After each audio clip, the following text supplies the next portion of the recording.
Time 4:13 అయ్యింది. ఇంత జనాలు ఉన్నారు, తట్టు మన బర్మాలో. చూసే అచ్చం మన ఇండియాలాగా ఉంది కదా, కానీ కాదండి, ఇది బర్మాలో. నా ప్రీవియస్ వీడియో చూసే కదా మీకు తెలిసేది. ఇక్కడ బర్మాలో ఏ రాస్తుందో మీకు తెలుసా? ఈ వీడియోని తప్పకుండా లైక్ చేయమని చెప్తుంది. నేను పెద్ద ఇంట్రోగా నా కొడుకుని సిగ్గుతో షూట్ చేస్తున్నాను, అర్థం చేసుకోండి మీరే. అదిగో మన స్వామి వస్తున్నారు. చాలా అంటే చాలా చిన్నారు ఉన్నారు, నాకు తెలిసి 5,000 దాకా ఉండొచ్చు.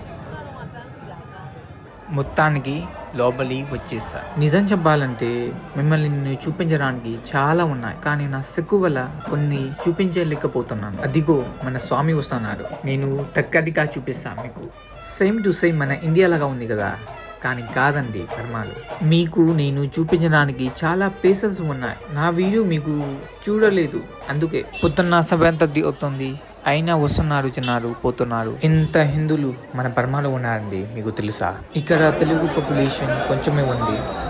ఇప్పుడు 9:30 అవుతుంది. ఇక్కడ నుంచి స్టార్ట్ అయ్యి ఆ స్ట్రీట్ ఎండ్ తర్వాత గుడి వస్తుంది.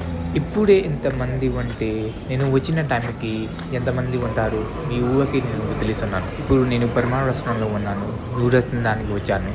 నిజం చెప్తున్నాను, చాలా చెత్తగా ఉంది. ఇది మన వ్లాగ్. నెక్స్ట్ వీడియోలో కలుద్దాం. నా వీడియో చూడండి తప్ప వ్యూ రావటం లేదు, సపోర్ట్ చేయండి. Thank you, bye.